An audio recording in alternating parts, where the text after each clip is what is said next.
Hi,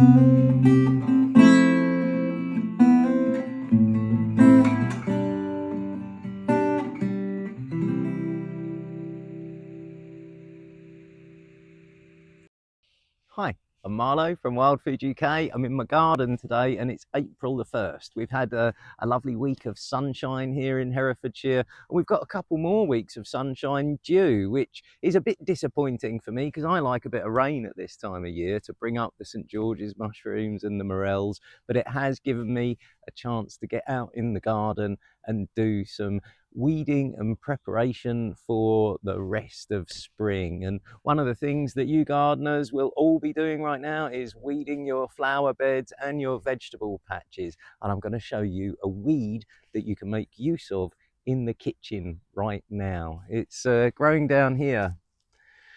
There's a few rosettes of it. There's one. You can see here, these leaves of it here look very much like a strawberry. But unlike a strawberry, you have these opposing leaflets running down the stem.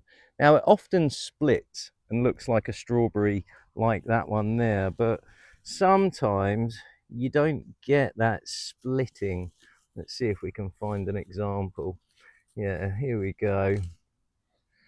Sometimes you get more of that kind of leaf structure, which isn't too strawberry like, but again, you get those opposing leaflets running down the stem.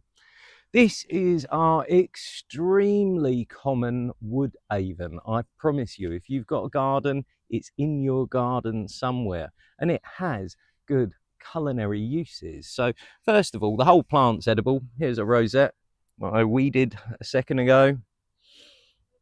The whole plant is edible, but for me, what's above ground, the leaves and the rest of it, they're kind of post-apocalyptic food, if you ask me, flavor wise.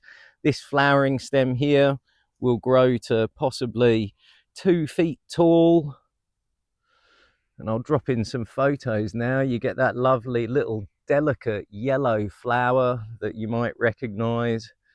And when those petals drop, it leaves behind a very loose burr.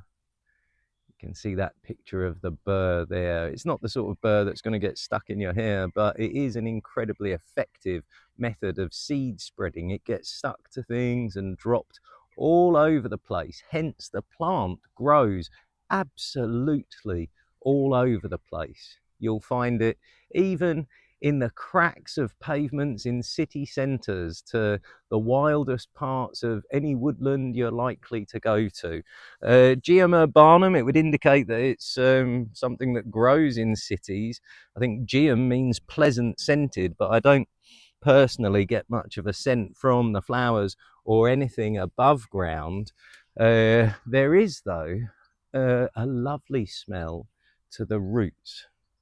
So this is the nested shallow root system of our wood aven.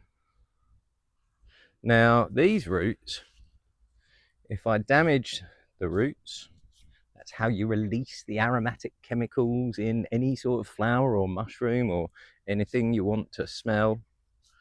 Damage the roots and have a smell, I get a very clear, very distinct smell of cloves. And that's because these roots contain exactly the same chemical as cloves do. It's called eugenol. So basically, these roots are a perfect like for like clove substitute.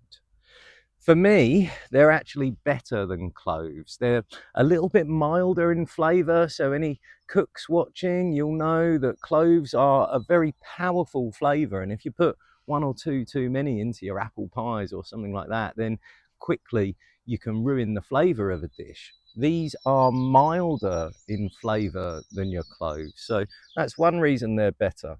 The second reason they're better is that when you chop them up, snip them up fine, or grind them in a pestle and mortar, they kind of disappear into your cooking afterwards. Whereas if you eat a clove or bite into a clove, that's not a pleasant experience. So that's the second reason. The third reason is they are free. They are growing in your garden right now.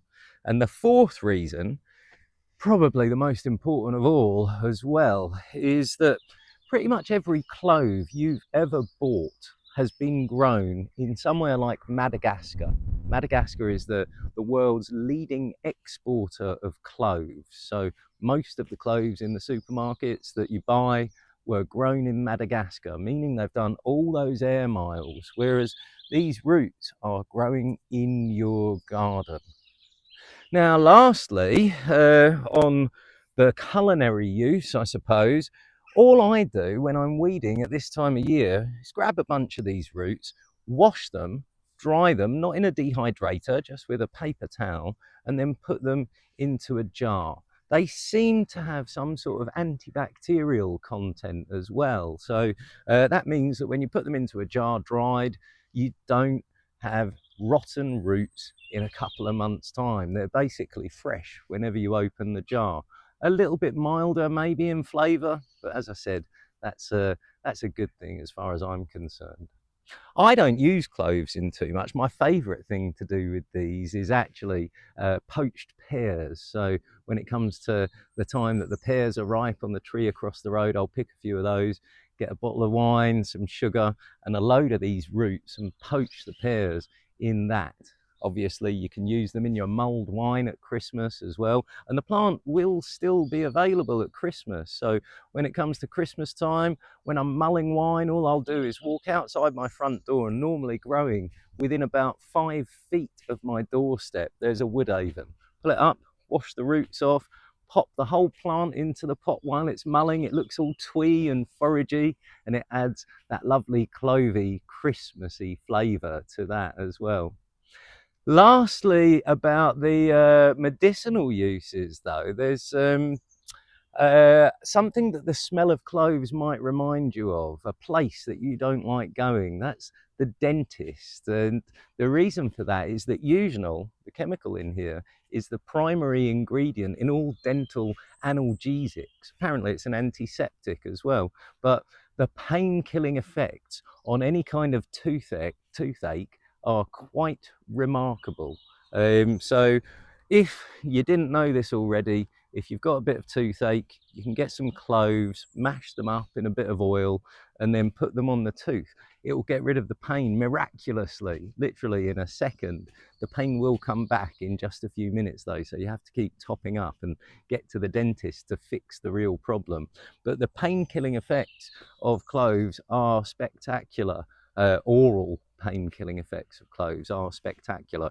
And these roots have the same properties. So if you're out camping, you get a bit of toothache, you can find one of these plants, your wood Avens, dig up the roots, mash them up into a poultice, put them on your tooth, and you'll get rid of the pain for a short period of time. So it's a plant you're all going to be weeding out of your gardens at the moment. You're not allowed to uproot it from the wild, obviously, according to the Countryside Act, but you don't need to, because if you've got a garden, it's growing there right now. Our humble wood Avens. Never buy cloves again. And if you want to find out more, go to wildfooduk.com.